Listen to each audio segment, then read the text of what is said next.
Perhaps the most important problem in numerical analysis is the solution of linear systems, because you have to solve linear systems, often large linear systems, in many, many applications.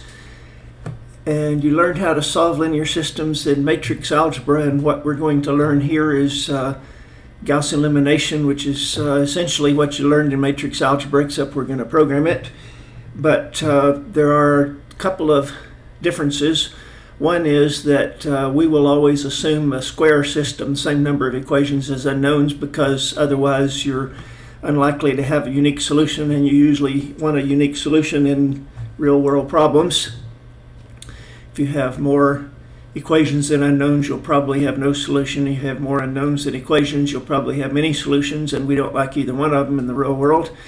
So we'll assume square systems, and the Gaussian elimination algorithm is pretty much what you learned in matrix algebra. You not take multiples of one row and add it to another to knock out everything below the diagonal in the first column and the second column and so forth. Reduce it to upper triangular form, and then the point of doing that is you end up with one equation and one unknown. The last equation, that's easy to solve for xn. Now that you know xn, you go back and solve for xn minus 1 and so forth, called back substitution. Now in matrix algebra, you may have learned to reduce all the way to diagonal or identity. It's actually not as efficient. It's more efficient to reduce to upper triangular form and do back substitution, so that's what we're going to do here. So we're only going to knock out the elements below the diagonal and not the ones above, and then we'll just solve for xn and then xn minus 1 and so forth. So that's the basic Gaussian elimination algorithm. Now there's one more important difference between what you learned in matrix algebra and what we're going to do here. In matrix algebra, you know that if you have a zero diagonal like AKK, if you're trying to use the kth row to knock out elements below the diagonal in the kth column, if AKK is 0, you can't, no multiple of 0 will change these, so you have to switch with something below. And if they're all 0, if AKK all the way on down, so you can't switch with a row above it because that'll mess up the zeros you have here. So your potential pivots, that is your potential diagonal elements, are AKK down through ANK. And if AKK is 0, you switch with something below it so that it's not 0, switch 2 rows. If they're all 0, then you give up. Well, in matrix algebra, you actually went on to the next column, but you know that in a square system, you're guaranteed to end up with at least one row of zeros, which means either no solution or many solutions, and we're going to give up if that happens. So if AKK and everything below it is 0, you have to give up. Otherwise, with matrix algebra, you don't bother switching rows as long as AKK is not 0, because you're doing the calculations exactly by pencil and paper, and so it doesn't matter if AKK is small as long as it's not 0. But here's the big difference in the real world. When you're doing it on computers, a nearly 0 pivot is going to cause you serious round-off error problems. So you not only don't want a 0 pivot, I mean the diagonal element that we're using to knock out the others. We not only don't want that to be 0, we don't want it to be too small, or you'll get serious round-off error problems. That kind of makes sense, that if a 0 diagonal element is a disaster, then a nearly 0 element would be a near disaster, and that is the case.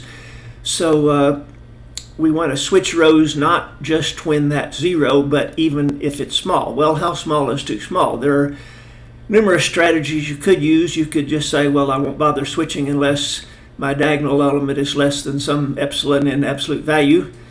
But what's usually done, the most popular strategy, is called partial pivoting, and that you simply look at all of the potential pivots, that is AKK down through ANK. The ones above it are not possible pivots, just AKK and below. You look for the element that's largest in absolute value. The idea being that, if 0 is a disaster and nearly 0 is a near disaster, then the bigger the better, and that's more or less true. So you simply switch with the largest element in absolute value, switch rows so that you have the largest element in absolute value, and usually that's good enough.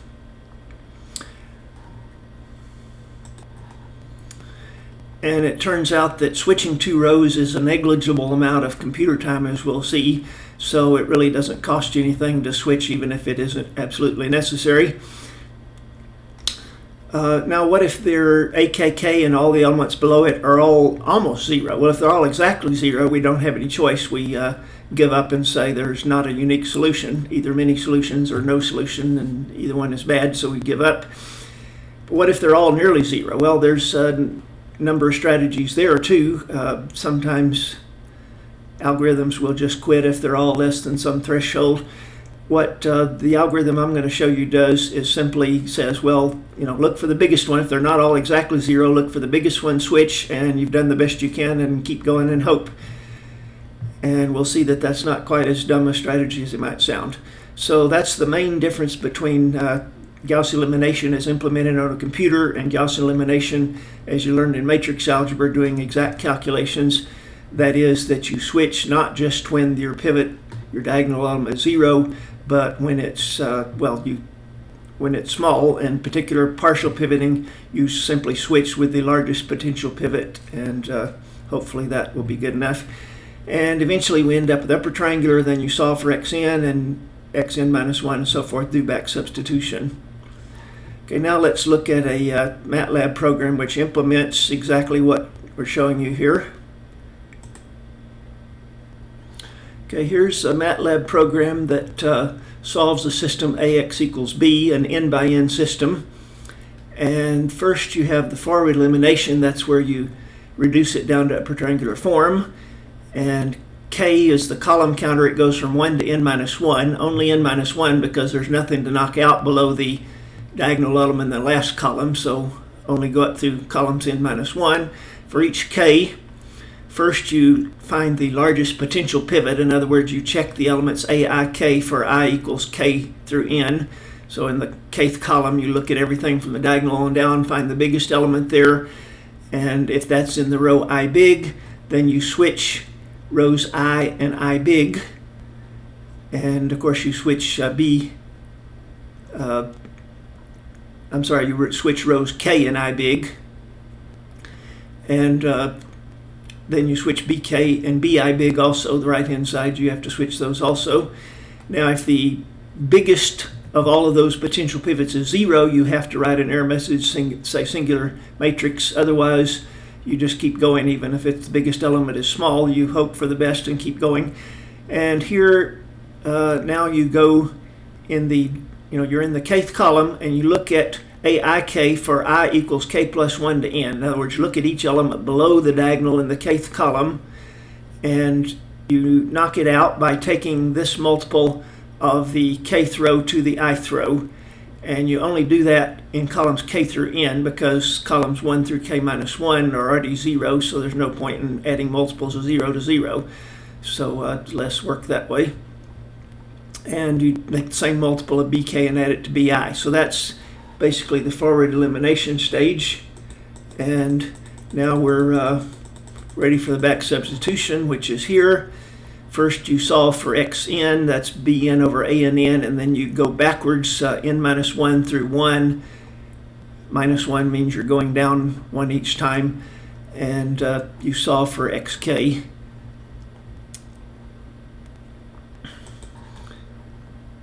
Notice, as I said, the row switching is a negligible amount of work. See this loop right here, where you're actually taking a multiple of the kth row and adding it to the ith row to knock out AIK.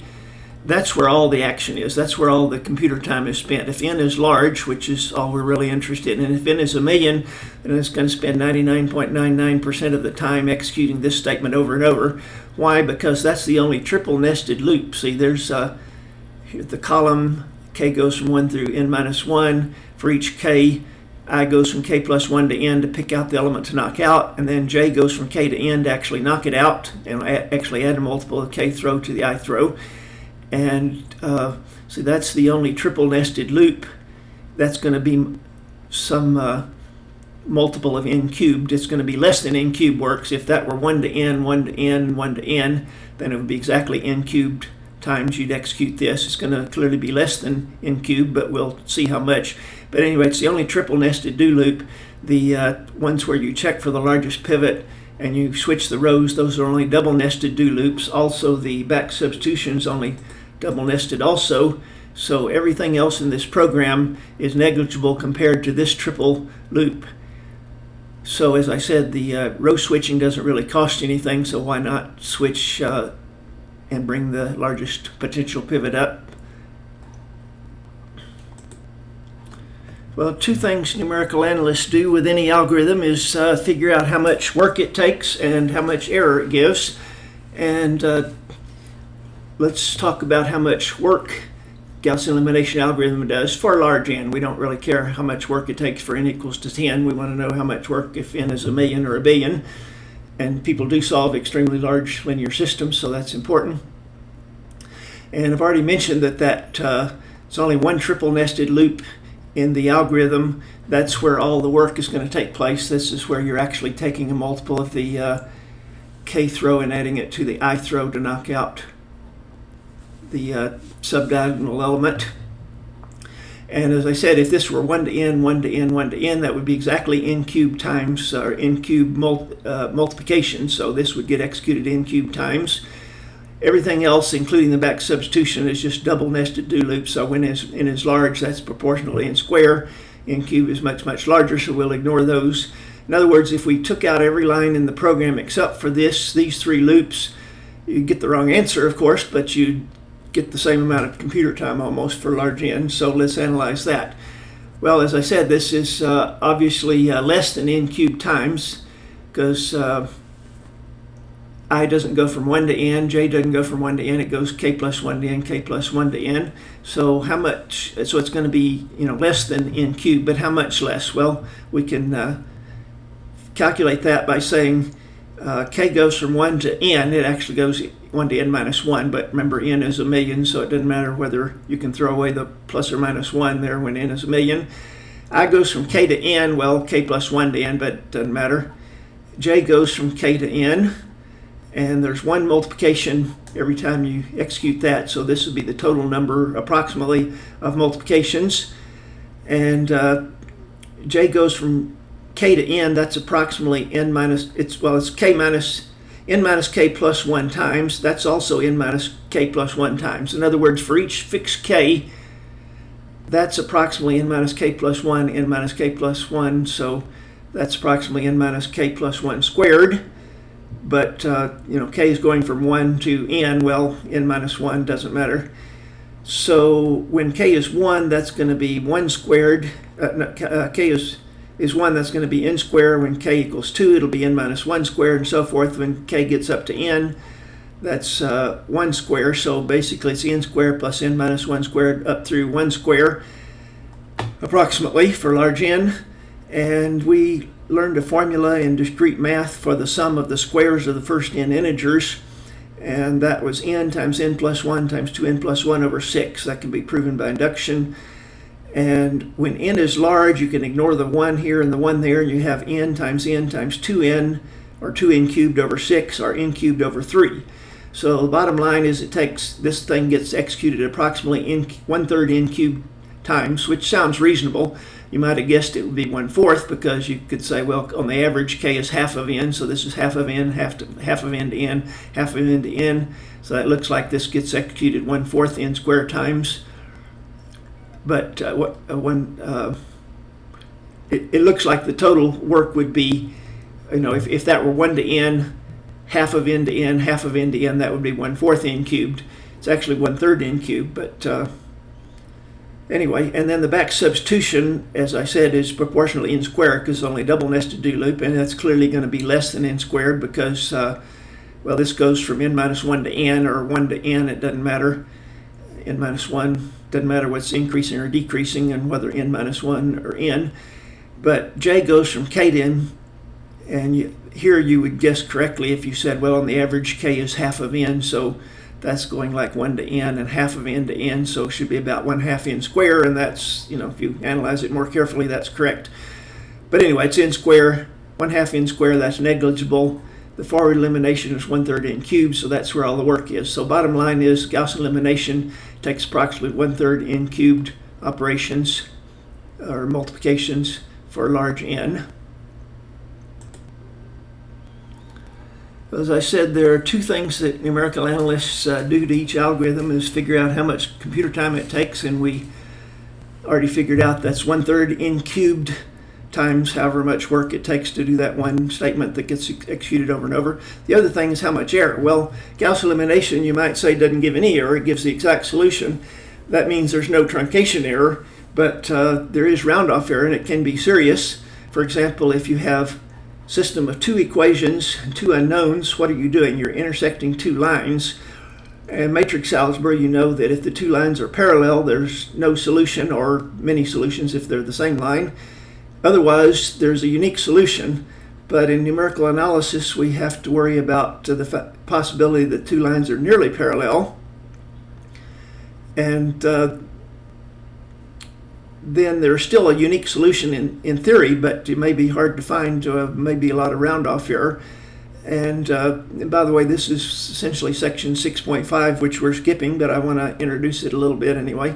So intersecting two lines, if they're nearly parallel, we say that's an ill-conditioned system, which means it's it's not singular, but it's nearly singular, and you could expect large round-off error problems, and there's basically nothing you can do about it. You're going to get large round-off error no matter what you do, and you can see that by the 2x2 case at least, by saying, well, the first thing you do before you even start using Gaussian elimination, or even if you use iterative method, it doesn't matter, is you change the elements of A in the right-hand side a little bit just by storing them in the computer, maybe only in the last bit, but you change them a little bit.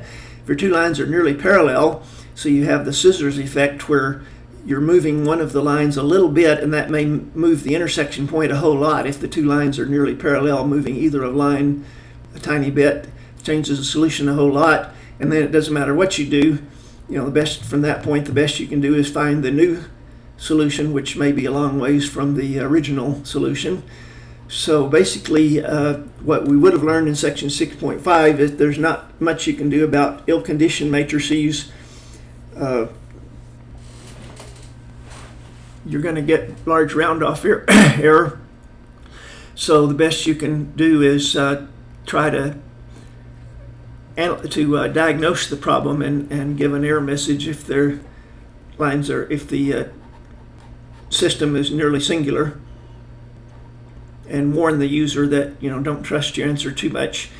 And let's take an example of a famous example of an ill-conditioned system. It's one that we've already talked about in chapter 4. Well, I'm actually showing you a page from the 3323 book, but we did talk about this in chapter 4. It's the problem of fitting a polynomial of degree n through n plus 1 points. For example, fitting a polynomial of degree 2 through 3 points, and you end up with 3 equations and 3 unknowns. And we prove in matrix algebra that this linear system, if you just solve it, in the most obvious way, just try to solve for the 3 coefficients that pass through the 3 points, you end up with a matrix like that. And we prove that this matrix is guaranteed to be non-singular, so there's a unique solution. However, we mentioned in chapter 4 that even though that's guaranteed to be non-singular, it's guaranteed to be nearly singular. That's one of the reasons for using the Lagrange form, because not only is it require solving a big linear system to do it the direct way, but that big linear system, even though it's guaranteed to be theoretically non-singular, it's going to have serious round-off error problems for large n. For fitting a polynomial degree 2 through 3 points, that's not a big problem. But if you try to fit a polynomial of degree n through n plus 1 points, and polynomial degree n has n plus 1 coefficients, that's why you need n plus 1 points to give you n plus 1 equations, then you can still prove that the linear system is non-singular and there's theoretically a unique solution. But let's see what happens when you actually try it. Okay, here's a little program that fits a polynomial of degree n through n plus 1 uniformly spaced points between 0 and 1. See, x goes from 0 to 1. And this right now I have n to 5, so we're finding the polynomial of degree 5, which passes through 6 points, uniform points between 0 and 1. And here's your Vandermonde matrix that 1 x squared, x cubed, and so forth. So set up the matrix here, and I'm going to pass it through n points, but in particular I choose the points so that the exact solution is 1, 1, 1, 1, 1. In other words, the answer, the exact polynomial that passes through these points is 1 plus x squared plus x cubed up through x to the n. And I just rigged the right-hand point, so that should be the exact solution. So in other words, I take the exact solution, which is all ones, coefficients all ones, and I multiply that by h. That gives me the right-hand side. And then I solve it using this GEL, the program I just showed you. And then I compare x to the true solution. And if there are no round-off error, that error, we calculate the norm of the error here, the largest component of the error, should be exactly 0. Any error there is due to round-off error. And then I not only calculate the error, but what's called the residual. In other words, I take my approximate solution that's given to me by GEL and plug it into hx minus b equals 0 and calculate the residual. And again, that should also be 0. So the norm of the residual should be 0. The error should be 0 if there's no round-off error. So any non-zero answers is entirely due to round-off error.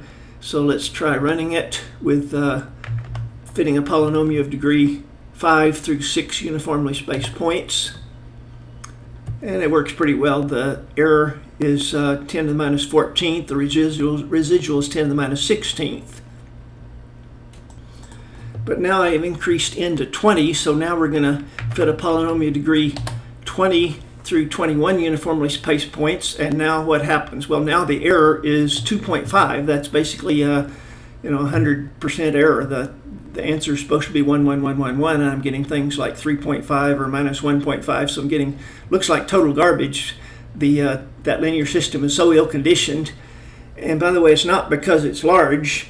You can have a large system, matrix could be the identity, that's perfectly well-conditioned, and a real small system that's poor-conditioned. But this particular application, it's known that the bigger the system, the higher the degree polynomial, the more ill-conditioned it is, and that looks to be the case here. 20 polynomial degree 20 through 21 points, you get huge errors.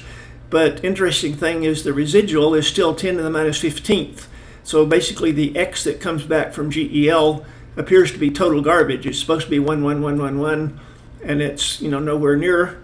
But when you take that garbage and plug it into hx minus b, you get almost 0. And how can that be? So how can it be that you get solution back that looks like total garbage, 100% error in the components, and yet it nearly satisfies the equations? And a way to see what's going on is to look at the 2 by 2 case. And of course it's more complicated for a 20 by 21 by 21 system, but get some insight by looking at 2 by 2 case. Remember I said if you have an ill-conditioned 2 by 2 matrix, that basically means that you're intersecting two nearly parallel lines, and there's no hope of getting the solution accurately unless you're just really lucky and all your round-off errors cancel, but that isn't going to happen. And in fact, we didn't get close to the true solution. See, let's say this is the true solution. We ended up with something way over here, and yet that solution, which is a long way from the true solution, nearly lies on both lines. And you can see why. In fact, the reason that it's so hard to find the exact solution is with the two nearly parallel lines, you've got so many points that are nearly on both lines.